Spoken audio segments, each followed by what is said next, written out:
Hello, everybody. This is Jamie Loves Martial Arts. I'm here with Ben Pelton, and we're here for the 12th episode of the Martial Praxis podcast. He's a breathwork teacher, and I wanted to bring him on to ask him because breath is such a important part of martial arts training, also meditation and spiritual progression. It's a really important tool, and wanted to get somebody who has more experience than myself and kind of pick your brain about it. So, very happy to have you here. Thanks for doing this. Yeah, thanks for reaching out. I'm glad that I could help share more about the topic. So maybe just to get us started, could you tell us just a little bit about what systems of breath work you teach and you practice, and kind of like, what paradigm do you work in? Because there's lots of different approaches to this. Yeah, so I am a Oxygen Advantage certified instructor with Patrick McCowan. So I teach about carbon dioxide tolerance training and the importance of CO2 management and how that affects our metabolism and our endurance as athletes. And then I'm also a part of the original Wim Hof certified instructors for North America. So there was 26 of us back in 2016. And so I also incorporate Wim Hof style breathing to manage stress and also cold train. Yeah. And then as a therapeutic practice, I use dynamic neuromuscular stabilization from the Prague School, which is all about diaphragm health and how that Mhm. affects the posture of our rib cage and stability of our core. So that's another approach to breathwork, but more related to rehab and posture. And then the last practice that I'm more recently incorporating is called MoveMed, and it's all about how we use breath to create internal pressurization, starting with the tongue in the roof of the mouth to the lungs, the diaphragm, and the pelvic floor, and how those three layers or levels all create internal pressure, which Yep. then stabilizes our rib cage and our body. Wow. Yeah, that last one sounds super interesting. I mean, they all sound interesting, but it's from my experience with breath work is mostly in traditional paradigms. So studied like um, towards the end of my Tai Chi training, I was with my teacher for about 8 years. We started to get into like it it what really is qigong is actually like training the breath. Like there's sort of like this outer door stuff where you kind of move your hands around and things like that, and then the at least in the school I trained, the real qigong is breathing exercises, and they're quite unique breathing exercises, stuff that I hadn't really seen elsewhere. And then also in the Tibetan tradition, doing Tumo and Salung and Vaz breathing. And then also, I'm a yoga teacher, so I studied pranayama quite a bit. But it's interesting talking about like almost like the like Jalandhara Bandha, like at the throat with the tongue, and then like Uddiyana Bandha at the navel, and Mula Bandha. Like it's very similar in the sense it sounds very similar about creating that internal pressurization. And all the systems I studied, that was something really important, was being able to create this pressure inside the torso and learn how to manage it. And that creates stability in your posture, right? So, Yeah, that's awesome. That's a powerful background too. It's like the Eastern versus Western approach, where yeah, there's definitely overlap for sure. It just seems like the Western is more of like the medical language versus like the spiritual language of the Eastern yes, approach. 100%. And I think, one thing I really like, I studied the Wim Hof method a little bit and also Oxygen Advantage a little bit. Um, but one thing I do really appreciate is like the accessibility and the lack of gatekeeping. I mean, there's still like a little bit of gatekeeping and stuff. Like, some of these things can be quite expensive to get into.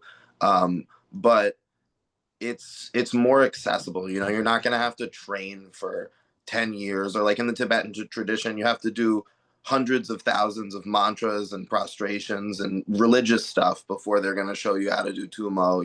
Like these other schools, like the Western schools, like they let you get right into it and start giving you these tools right away, which I think is really valuable and important. And also, it doesn't require you to adhere to like any particular paradigm necessarily. Like they might have some like guiding philosophies, but they're not like dogmatic or religious or anything. You know, it's just like we like the as now for oxygen advantage, is that like related to I can never say it, but like butechio breathing? Uh, Correct.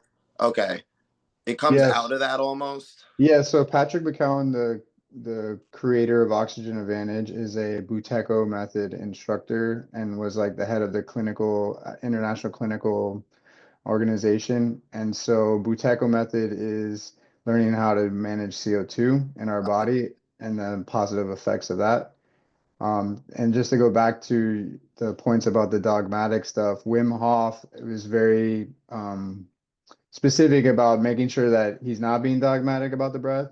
He wants to show that we all can access these different feelings and euphoric or spiritual relief or all those different benefits from superventilation breathing Yeah, without having to reach into the dogmatic religions. And he would even tease that, like, you don't have to go to a cave for 10 yeah, years and really like meditate harder, practice the mantras to get the same relief through the breath. yeah. No, I think that's really important because one of the things is like, you know, Westerners or like, you know, like we both have new babies, right? Or you're a combat sports athlete, you're training 3 times a day and lifting weights. Like, how much time do we actually have, you know, to devote to extra practices? You know, at a certain point, even in my experience at least, even there are points where I'm too tired from training to meditate or do breath work. You know, like it's just there comes a point where adding something is just adding volume and you're just going to be more tired, so it's very challenging to fit these things in when it's in a paradigm where you have to do all of these steps leading up to it rather than kind of just getting in and doing a quick practice.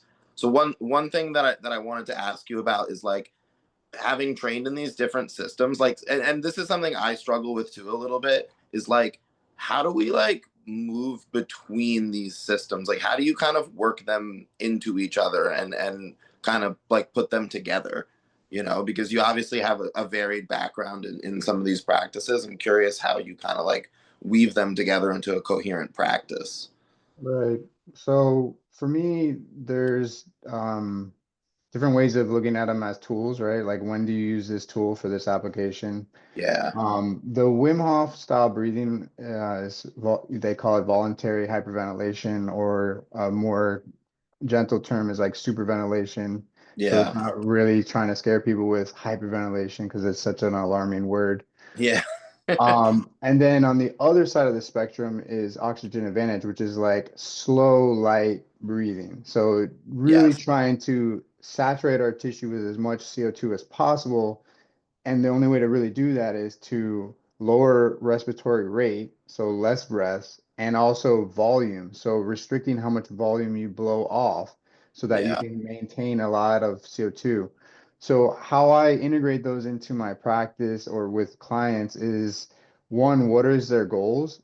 And then two, I think that both are applicable. So I teach a class during the week that intertwines CO2 tolerance training exercises and also superventilation as a sequence that starts with CO2 to get their body saturated, release a lot of CO2 through that superventilation, and then come back into that slow breathing as a way to reestablish CO2 balance.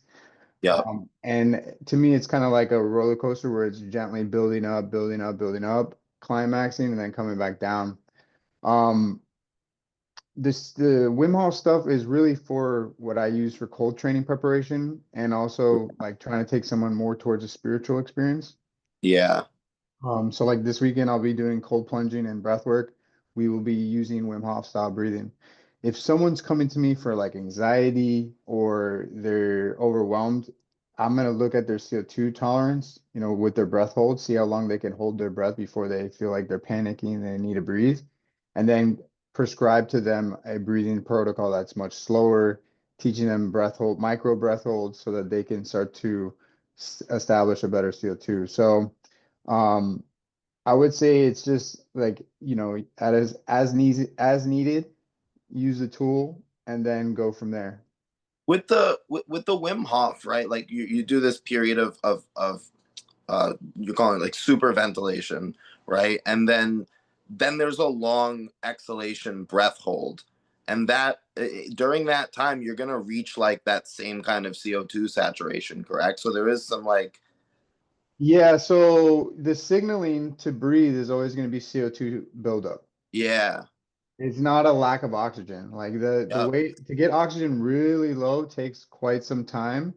Now with the with the Wim Hof breathing, you could wear an oximeter as you're doing the rounds, and you'll notice that you're getting lower and lower oxygen saturation at your finger, which means that the blood is not letting off oxygen. Now that's also related to the Bohr's effect, which is when there's low CO2 in the blood, the oxygen stays bound to the red blood cells. So Mm. this is an important detail that if you don't have enough CO2 in your blood, the oxygen will always remain bound to red blood cells And then it until doesn't go into the tissues. it's just magnetically connected to the red blood cells. And then it's still traveling through your blood. It's just bound to the red blood cell. Huh. And then when a CO2 molecule comes over and connects to the red blood cell, then it offloads the Yeah, oxygen. oxygen. So that's why with Oxygen Advantage, we want to build CO2 in our blood, saturate it so that it's constantly unbinding that oxygen to the red blood cells. So as far as performance goes as an athlete or martial artist, we want to have high CO2 in our blood. When you get into Wim Hof hyperventilation, you're just constantly dumping CO2, dumping it. So when you're holding that breath for that extended period of time, there is a level of buildup that starts to come back, and that's that urge where you're like, okay, I need to breathe now. And there is some debates of whether or not it's worth getting to those extended breath holds while having that low CO2 in the system versus building CO2 tolerance and doing breath holds with high CO2. Mm.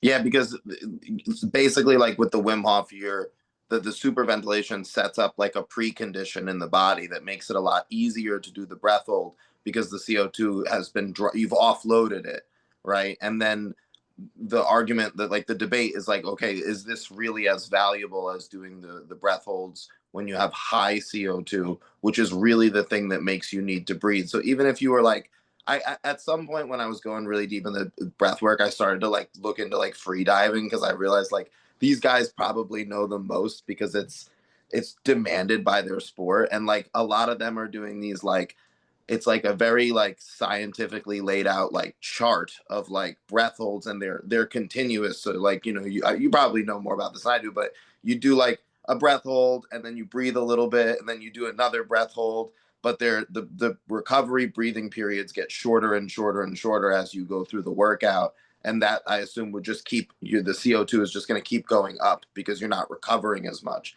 And so the just to make sure I understand, the debate there is that that possibly is more valuable, especially like for say an athlete who wants to improve their endurance, right? Because there's a relationship there too between the CO2 tolerance and your endurance, right? With cardiovascular exercise.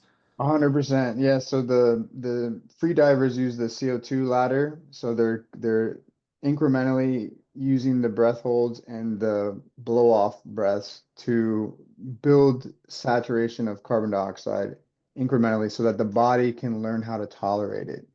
And our body has this capacity to use like almost like a baking soda buffer bicarbonate to Yep. actually buffer the acidity in the blood to manage the acidic effect of carbon dioxide. So the CO2 is acidic by property, and that burning in your throat of I need to breathe is that acidic effect. So as you learn to buffer internally with building bicarbonate as again, as you use breath holds to build CO2, your body is going to then learn how to buffer that acid by building the bicarbonate into the blood. And then you're just constantly learning how to create that reaction and then tolerate it longer and longer. Um, so I lost the second part of the question. So we were talking about the free divers with the CO2 ladders, and then we went back to the importance of how Wim Hof breathing might not be as beneficial for athletes and cardiovascular endurance. So if you're an athlete and you want to have an endless amount of energy and tank for going, then yes, using these incremental breath holds to allow the buffering system to build up, then you're just gonna have more gas in the tank. You're not gonna Yeah. you're gonna be able to withstand more CO2, which is gonna help you go stronger and longer. And then also some of this is like context dependent, right? Because the doing the when you do, let's say, you're training, right, and you're in a situation, a place of training, and you're trying to train yourself to have the CO2 tolerance. That's a really good place to use these free diving things. I would guess like something like apnea walks, or like, like kind of like doing, like holding your breath while you're doing like a salt bike or something like that. Would that be also something you'd recommend?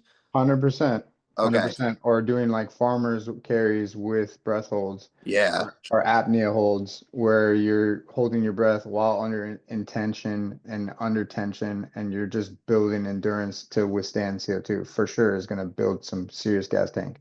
But Or, then, oh, go ahead. or like I've even done breathing with a balloon where Mm. I'm recycling my CO2 to even flush even more into my body Ah.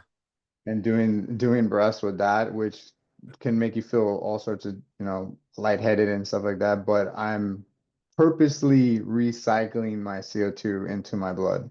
Yeah, that sounds like another way to kind of turn up the heat on the CO2 levels. That's super interesting.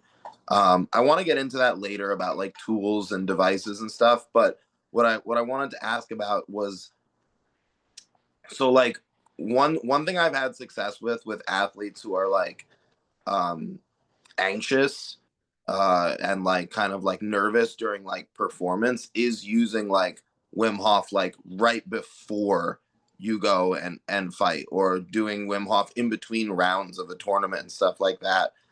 Do what I'm curious, like, you obviously know a lot more about this than I do. What would you do with an athlete who's experiencing that like performance anxiety type of stuff? What kind of breath work would you use in that, like in the acute sense, right? Like there's sort of like, you obviously, my opinion on this is that you need to address those things as a chronic issue months before the competition, and Right, build up their ability to do the practice first, so that when they go right, into the moment they have like juice in the tank. But like, for sure. like somebody just comes to you, like you happen to be at a tournament, somebody's like, hey, like help me, I'm freaking out, like what do you Yeah, have them do?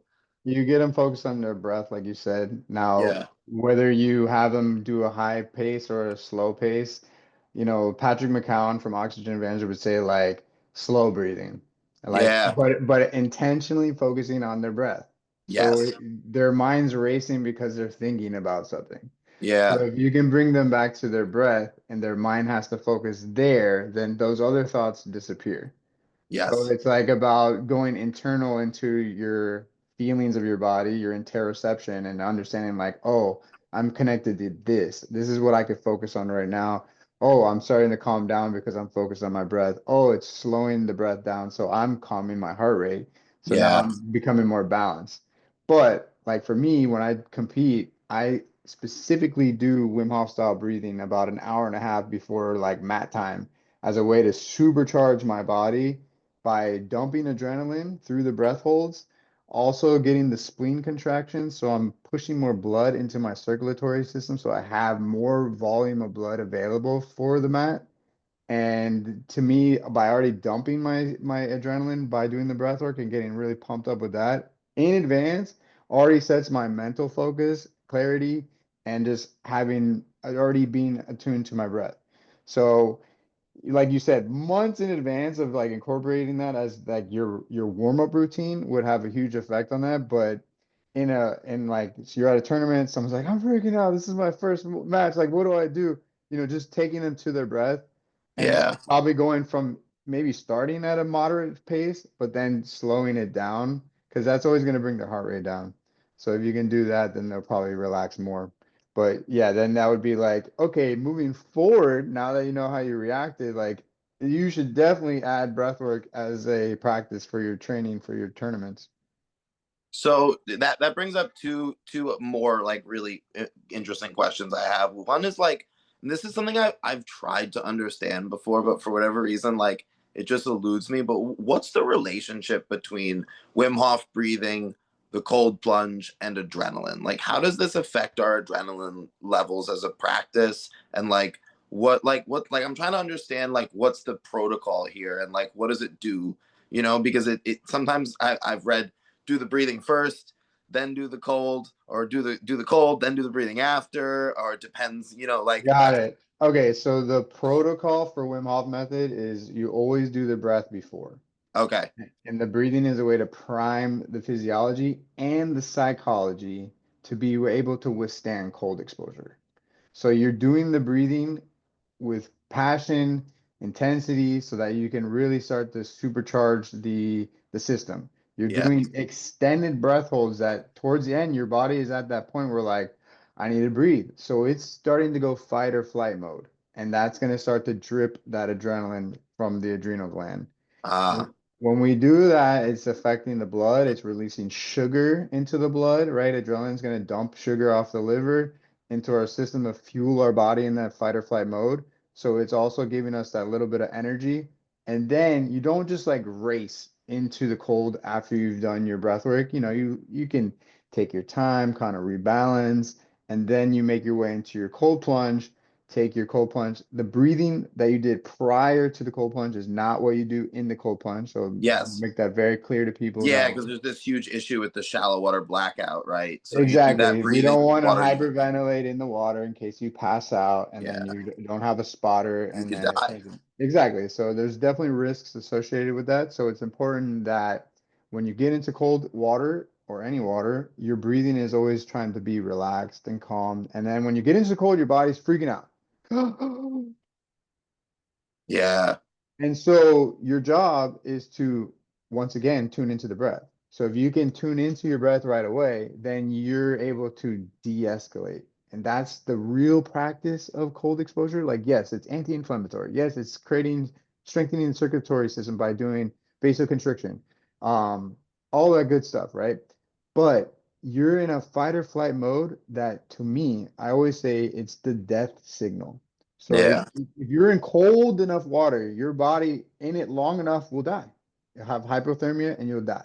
So as yeah, soon as you touch the water, your brain is like, hey, this is dangerous.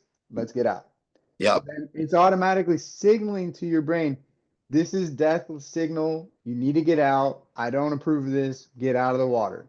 But you override that signal, one with your breath, two with your intention, and then by de-escalating from that I mean, there's only so many things in life that will give you that level of a fear signal yeah, that you get to then consciously practice with.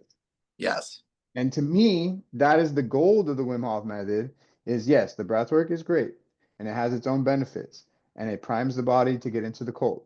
Then you get into the cold, your body has an alert reaction that you get to practice de-escalation in a safe environment yeah, where, you know, like it's not getting choked out by someone or getting yeah, slammed, like you're in a safe environment and then you get to repeat it the next day and then yeah, rinse and repeat, and next thing you know you've built resilience and acquired skill to de-escalate when life gets tough, whether it's work, family, something that you didn't expect. You're able to then slow down, observe, react, make a decision, and that's the real work of Wim Hof method. But so yeah, absolutely. That's and been then my experience too. Is like there's I like I'm not even huge on like cold plunging for like yeah like the anti-inflammatory stuff. I don't even really want that because the damage to my tissues from whatever I've been doing, I like want inflammation so that my tissues will heal. You know what I mean? I don't want to blunt the inflammatory response, But it's but not that much blunting. I just want to put that out there too. yeah, Like as yeah, much as like there's like, well, should I not do cold plunging after I did my weight training thing? It's like, yeah, I get it. Like if you're trying to be a hypertrophy bodybuilder and you're yeah, trying to yeah, be like yeah, just stacked, like yeah, it might like swallow some of your gains. But like if you train like 3 times a day and you hit weights in the morning and you're gonna go to jujitsu later on in the afternoon, like you might actually really appreciate doing that cold plunge after your weight training because yeah. now you're primed up for your next bout of training. Yeah, So, totally. you And know, the like length you of gotta time figure is out what widely works. debated. Like some Exactly. people, it could be as short as like 2 or 3 hours after training that those cytokines are already out of your muscles and you're fine to go do a cold plunge and get 100% of your gains. So I think the the worry is a little bit overblown of that. But I do think that like you're spot on about the main benefit of the cold being this resilience building. And it's funny because it sounds like it doesn't sound super scientific, but it really is. Like there's so much research about this around this idea of resilience, which is like the ability to take your system from like these fight or flight states and down regulate. And it's interesting too because one of they did a study with like Tibetan Buddhist practices. I can't remember if I think it was actually just like tantric meditation. Like not, yeah, it was like deity visualization and how like when you're doing these complicated visualizations that it like raises the arousal levels in your body up, or like even with like tumo practice, which is it's very much similar in terms of like the idea as Wim Hof, although the methods are a little bit different. Like how you do the breath work and stuff is slightly different. Um, that you raise these arousal levels up in your system and then you drop into meditation afterwards and you have to lower those levels. It's this is a really important thing, and I think it's kind of like almost like the cutting edge of like internal work, like meditation and breath work and stuff, is like how do we use these practices to build up this resilience. But yeah, I'm really glad that you touched on that.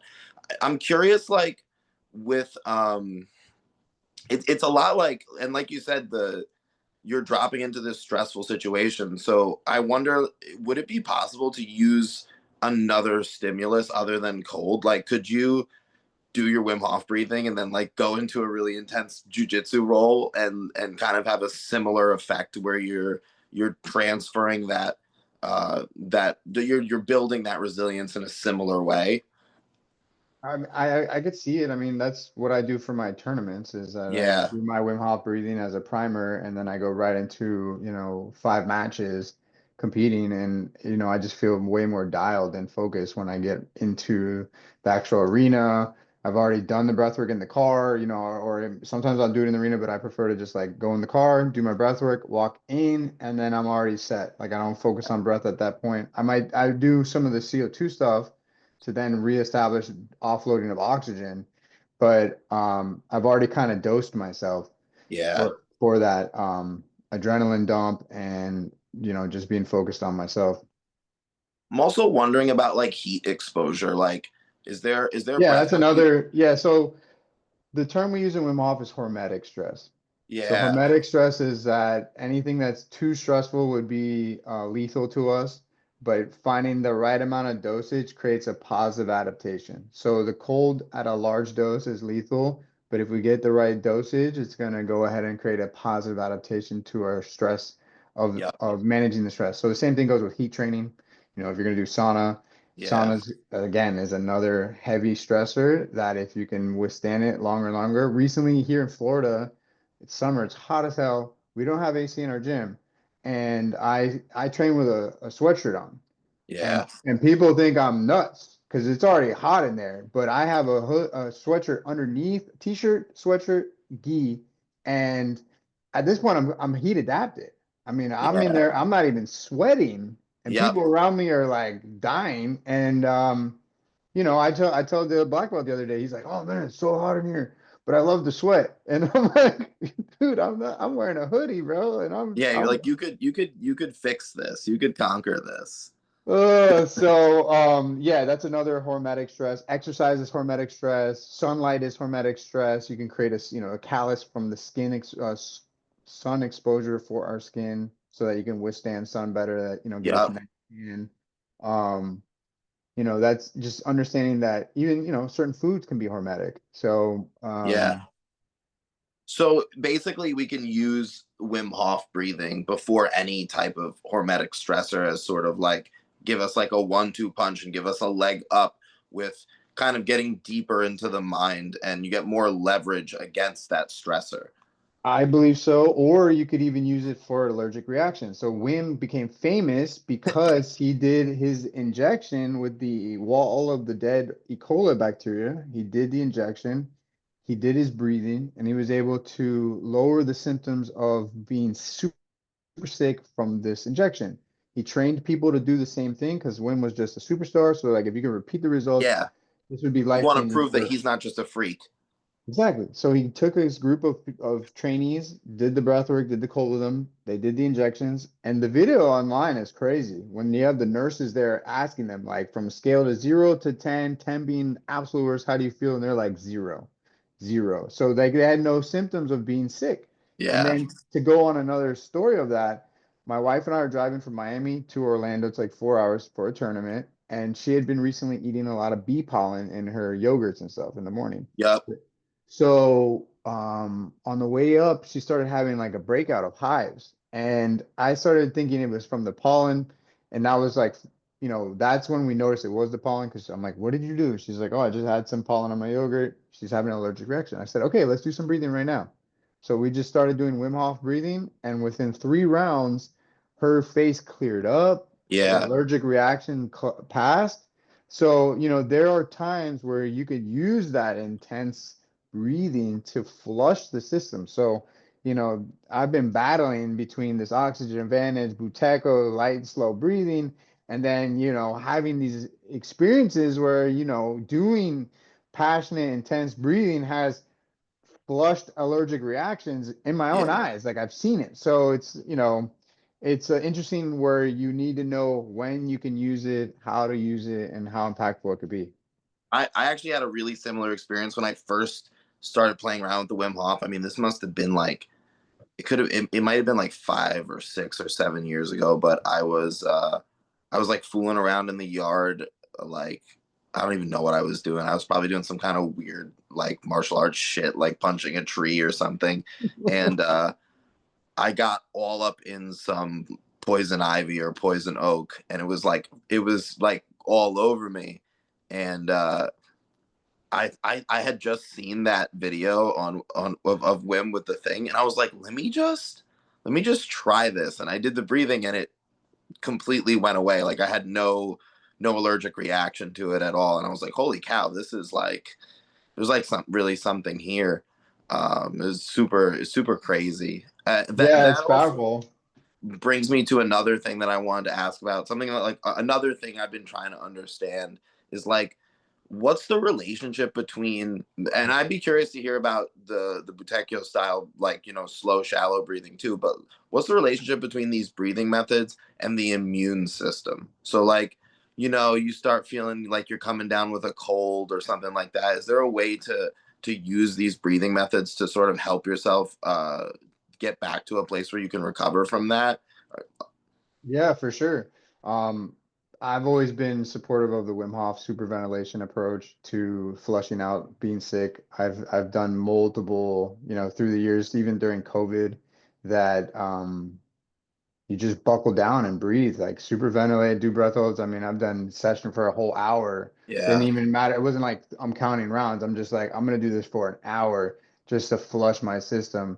As you're breathing, you're pumping the diaphragm, which mechanically moves the lymphatic system, which is Mm. another circulatory system. If you want to think about arteries, veins, Yeah. and lymphatics, which is these tubes that essentially store trash. They clear the trash out of our blood and then gets pushed into urinary tract or into the intestines and then gets dumped out.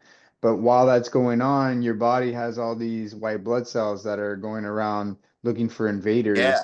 And they get And stuck too. The white blood cells often will get stuck to the lining of various things. So when you flush everything like that, you're going to increase the circulation of those T cells. right. So you have your T cells and your B cells, and you're just gonna put a dent in being sick with the breathing. So I recommend like super ventilation for feeling ill. Like Got it. and Wim's shown it, like doing this stuff works Yeah. scientifically, but we can get into the nitty gritty where CO2 saturation, by increasing CO2, you get vasodilation. So more CO2 means better blood flow. So part of why you don't do cold exposure when you're feeling ill is that you get vasoconstriction. So if there was a virus or some kind of bacteria in a certain area of your body that was vasoconstricted, where white blood cells couldn't get there to fight, then Yeah, what happens is that invasion is starting to grow in that area. yeah. It's catching an edge there. So they don't want you to do cold exposure because you're going to create vasoconstriction, which then could let the sickness get a little bit of an edge on your body. It So also is a stressor, right? So like you don't want to, if your system's already a little stressed, we don't want to necessarily add more stress. correct, but I think that like here's the other way to look at that. If you're feeling ill and a bear jumped in the room, and I know you might be like, I could take the bear, but I if don't think it so. if you had to make a choice, um, your body's not going to really care if you're sick. Yeah, the adrenaline's The gonna turn it adrenaline's gonna off. go ahead and suppress any signs that you were feeling sick, and you're gonna go ahead Yep. and get out of there or kick the bear's butt. So, um, you could argue that the cold could suppress some of those symptoms. My concern again would be more of the vasoconstriction of Gotcha. the white blood cells, not the adrenaline result, Yeah, because yeah, that actually might make you feel better temporarily. yeah. One thing But I do notice is like when I have an athlete and they're running a really intense camp, a lot of times like there's like when it you feel it more with a big tournament. Like if you have a kind of a smaller tournament, it's like local and it's not a big deal. But like when you're like really training for something um big or like I noticed it when I did MMA fights too. Like there's this tendency that you kind of have this like underlying base adrenaline the whole time. So like it could be like 3 in the morning, like 3 weeks out from the fight. If you start thinking about that fight, like you're gonna be up shadow boxing, like that adrenaline just starts pumping. Um, and a lot of times right at the end of the camp, sometimes unfortunately before the fight, but usually after the tournament, athletes always get sick. They always crash super hard right after that, like so I think that sometimes that like that you may have, if there wasn't that adrenaline, like you may have got sick sooner and then it gets suppressed and then right when that stressor is gone. I've actually had a couple guys that I do private lessons with who are like big time corporate guys, like financial whatever you call them, not advisors.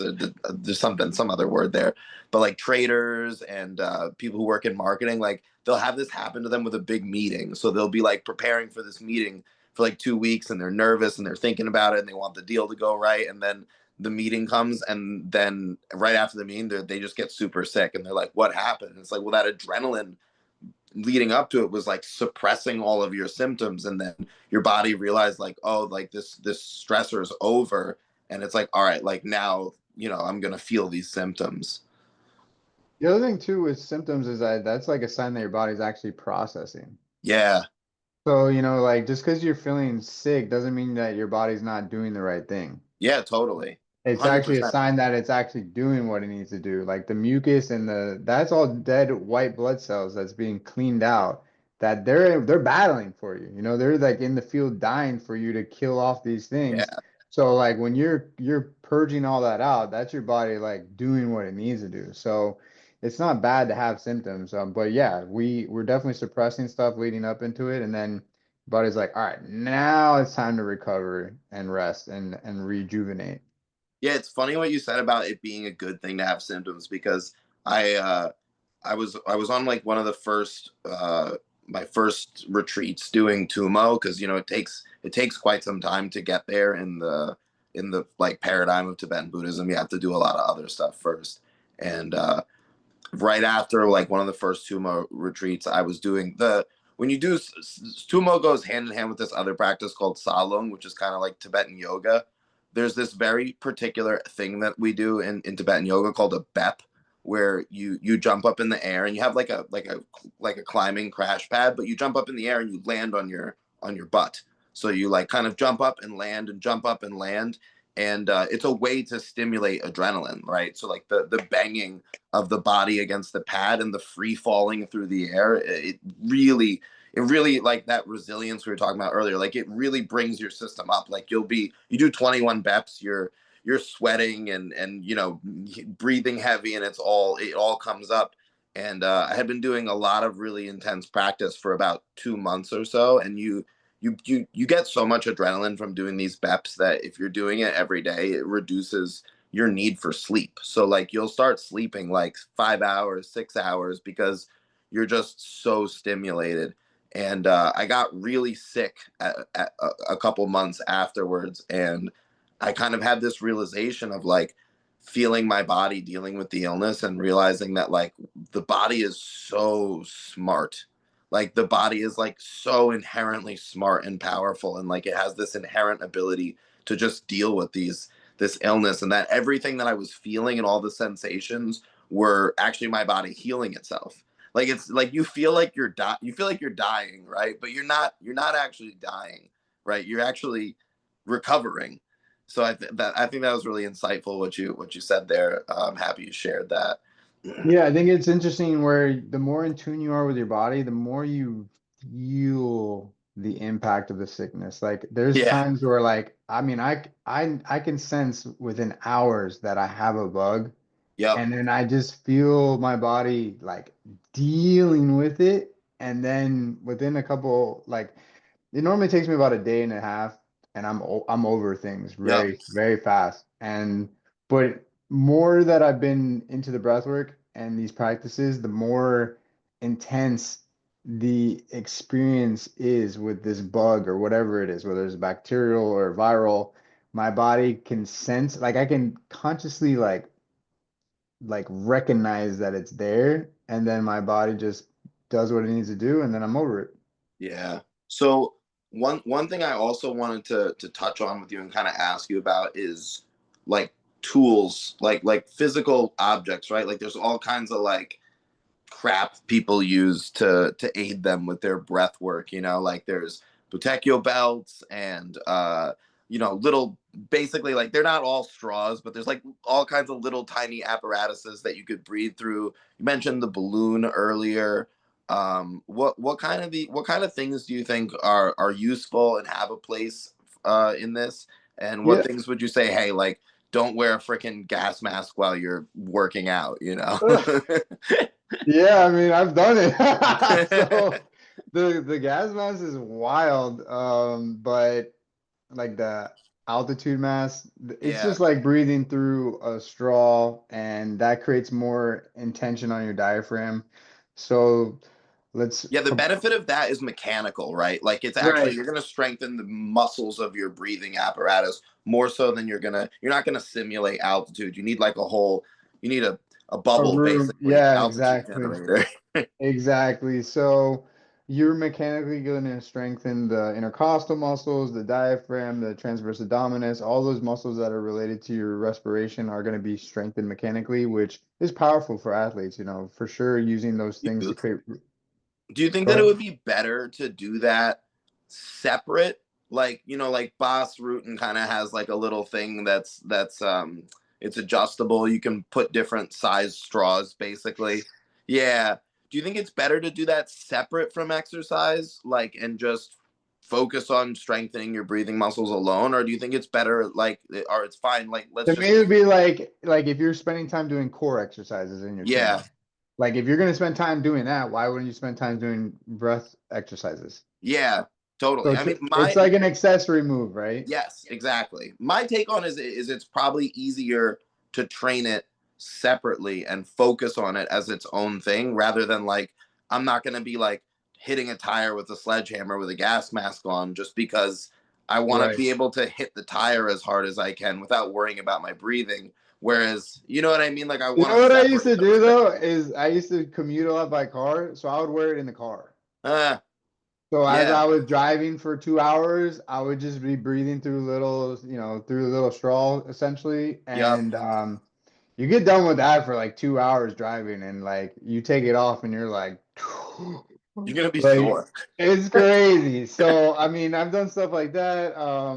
I think the breath belt is helpful for people that don't know how to breathe into their diaphragm. So giving them physical feedback on wrapping the lower ribs so that they know where to breathe. I mean, you could Yeah. even use a dress belt if you wanted to, or you could use a Yeah. yoga, you can use a yoga strap around your waist to I get them think to this is part of the idea in karate why they started having people wear karate belts was this is a way to train the the breath. yeah, I think the you can get physical feedback and feel it, you For know. sure. So we got belts that you can wear. I would say the cheaper ones are better. I don't think that there's a difference in having a more expensive belt versus the one that's like 20 bucks on Yeah. Oxygen Advantage. So I don't think there's any difference in cost. There are some that are like you can put balls into them and really like focus where you're Ah, thinking the pressure. So that's uh, interesting. yeah, it gives you a little bit more feedback where you want that. I mean, technically, I guess you could use a golf ball and put in the other one that Yeah, doesn't have the just jam it. pockets. That's what I was Yeah. thinking. So, there's that. You have like the breath tools that create resistance. So as you're inhaling, you're recruiting more muscles. What else? There's other tools like I don't have one on me, but in the Move Med, we do something called deep pressure therapy. And you take like 100-pound sandbag and you put it right on your sternum. Yeah. And you start breathing under pressure. And the idea is that we're trying to learn how to hold and maintain internal pressure. Yeah, yeah, yeah, So yeah. in jiu-jitsu, martial arts, grappling, you get some heavy dude laying on you, you're getting Yeah. your deep therapy that way. But for people that don't have access to the heavy guys that lay on them, you can use even a pillow and stack plates and Yep. do like 245 plates on you. I mean, we're It's talking like funny. I've done stuff like that before as a way to. We kind of have something like that in the Tai Chi where you do the deep diaphragmatic breathing with your stomach, and you want to put weight on your stomach as a way to train being able to push, push the stomach out and in.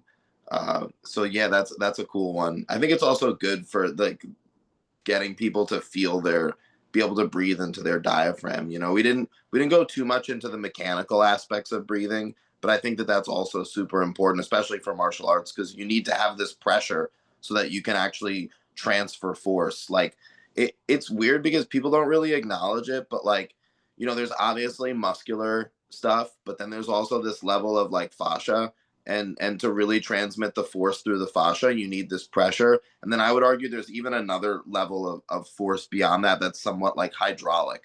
And like you need, like when you're able to really move the fluid pressure in your body, that you can hit so much harder and also be more resilient, like just like what you're saying, like when you're doing jiu-jitsu and somebody's got you in like knee on belly, it doesn't really bother me at all. And I think that's from years of doing breath work and iron body training and these types of things, that the layers of tissue are developed and I'm able to maintain that internal pressure.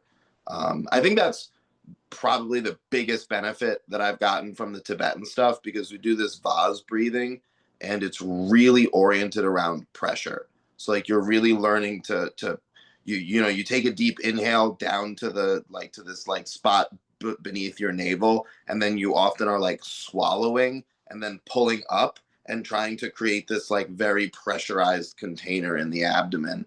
And that I think that's been really helpful for being able to do. It's very similar to like a Valsalva maneuver. It's like, why do people wear right, weight belts?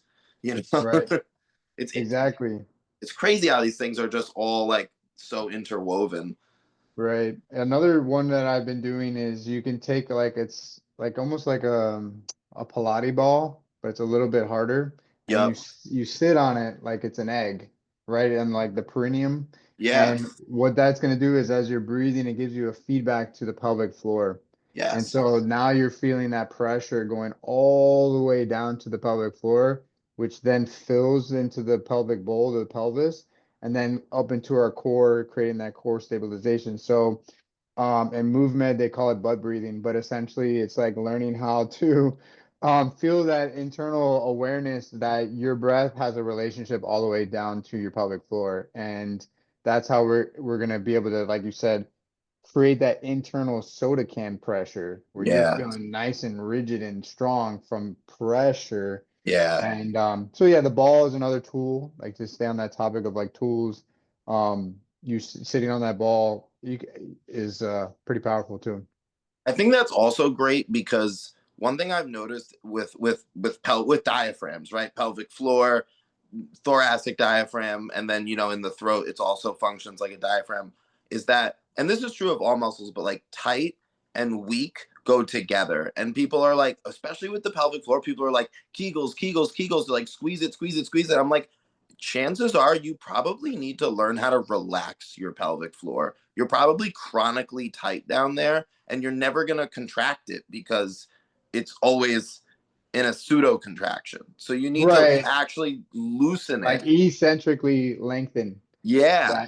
that tissue. Yeah. Yeah. And And I that's think it's with the also breath. true of this diaphragm too, right? Like when I get somebody who can't breathe into their, they need to like get in there and massage it. And there's this pumping exercise that I found in like a 1950s like health manual that's very helpful, where you breathe in and then you kind of like pump back and forth to get your diaphragm moving. But Mm. you know, a lot of this is tightness. Like there's a big problem before you get into making it really strong. You also need to make it able to be released. Yeah, what's interesting with the diaphragm is if you fully exhale, then the diaphragm can eccentrically loosen. Because Yeah, it's when you inhale, it actually is when it flattens out and gets tight and active. So sometimes even just having people fully exhale, blowing off deeply is going to give that muscle some relaxation. But all my breathwork classes, I start with releasing the diaphragm underneath the ribs. Like that's yeah, how we start the classes. Exercise number one, we're going to reach up underneath those ribs and we're going to release that diaphragm. And some people I've had say like, I've never done that before.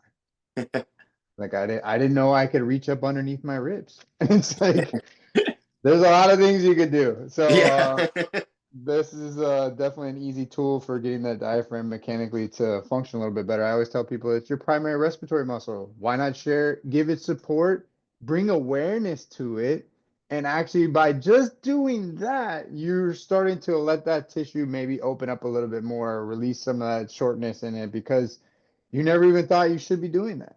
yes, no, 100%. So like, I'm curious, like, kind of like, what would be your like? We want to be healthy, strong breathers.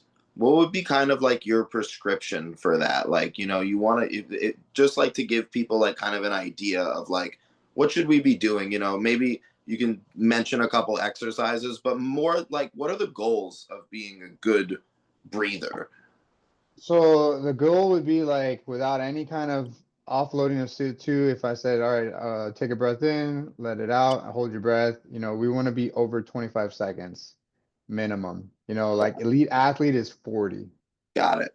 So that would be like a nice baseline would be 25 seconds, just holding your breath without any kind of offloading of the CO2, just casually that. And then when you hit that 25 seconds, you're not like panicking for breath, like Yeah, yeah, it's yeah. just like you're just coming right back into So it. we're So talking about having a good CO2 tolerance. That's like number one. 100%. That would be the first thing. The other thing is nasal breathing, right? Your nose is for breathing, your mouth is for eating. So if Yes. you're a mouth breather, you have so much work to do to improve your respiration that you just by shifting to your nose, you're gonna have so much relief and it's just gonna change your life.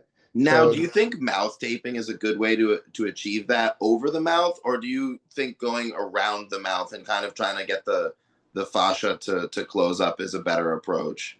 okay, great question. So two different things, right? One would be learning how to use your tongue properly in the fascia of the face, sacrocranial release therapy, myofunctional, getting the tongue exercises, blowing into the face. We're doing all those different things to improve face structure and airway health. That would be the best approach. But you could also mouth tape. So before I got into the tongue stuff and the airway stuff, I did do mouth taping and it did improve my habit because I was a mouth breather Yeah, that I eliminated mouth breathing so that at night it just felt better to breathe through my nose. So I don't need mouth tape anymore because I yeah, reestablished nasal breathing because I sleep better and it feels better to breathe through my nose. yes, So I eliminated that. But Yeah, I to have go this back, like water bottle that's like really hard to drink out of, yeah, with and the little it's great. nozzle and you, Yeah, it's good too because my we kids have can it. drink Yeah, from it, and I don't get backwash. Like they don't. right. We have one too. And yeah, it's an expensive straw, but it's Oh my god! I'm like, where's my $70 water bottle? yeah, I was like, oh my God, I can't believe I bought this, but it actually does work with making sure you have the right swallow and tongue posture. So if you can correct it that way, then obviously that's the most impactful way to reestablish a better foundation for airway health, mouth Yeah, health. So that would be number one. If you didn't have access to that or you didn't want to do that, you could go ahead and mouth tape as a preliminary approach. And then as you realize that made such a difference, then you're like, okay, now I'm gonna dive into the rabbit hole of tongue health and all that stuff. makes sense, Yeah, man. I mean, I started with the tape, and then from there, like I said, I've gone deep. Like, this one's called 6 Foot Tiger in a 3 Foot Cage, and it essentially just goes into how our tongues are too large for the size of our face. And so the Yeah, tongue gets pushed back into our throat, which then shrinks our airway. And essentially, our life depends on the size of our airway and how yeah. much we can move in and out of it. So, by working tongue exercises, you're able to take that tongue and bring it out of your throat and improve the airway. Uh, I'll tell you something really crazy. So, in hatha yoga, there's this practice called Kichari Mudra, which is about the tongue, right? And there's kind of like there's kind of like a crazy thing people do where they cut their frenum, like they very gradually will cut the tendon on the base of the tongue so they can flip the tongue all the way back into the back of your throat. And but before you do this, people tend to take things to the extreme. Before you do this, you need to stretch and milk the tongue for like a long period of time. And I was doing this practice where I was stretching every morning. I was, using a towel and stretching and milking my tongue and pulling it. And the thing that's so interesting is apparently the tongue is connected myofascially to your whole system, and I noticed an extreme increase in the flexibility of all of my muscles and joints. I've never done any one thing that made my whole body so much looser. I was blown away by it. It was like I was like, holy crap! Like this is, like you think like, oh, this is some like mystical mumbo jumbo. Like, what am I doing? I started stretching my tongue. My whole system opened up, and I was like, this is absolutely wild. I was like totally blown away by it. Yeah, the tongue is crazy. It is like you said, connected through us like a root.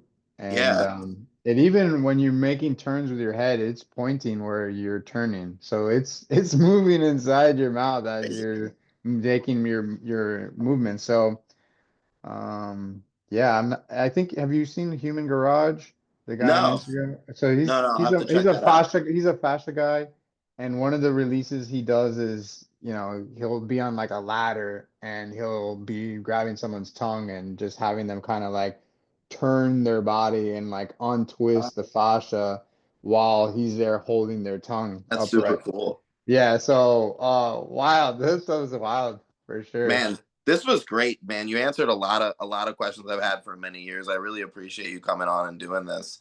But I think probably we'll have to come back and do another one because I still have some more questions, but Yeah, I we think can we're running definitely out of do time it. here. Yeah, let's mark the calendar for a future one when you're ready. And yeah, appreciate you reaching out and asking me to be a part of your show. Yeah, thanks, man. This was awesome. Awesome.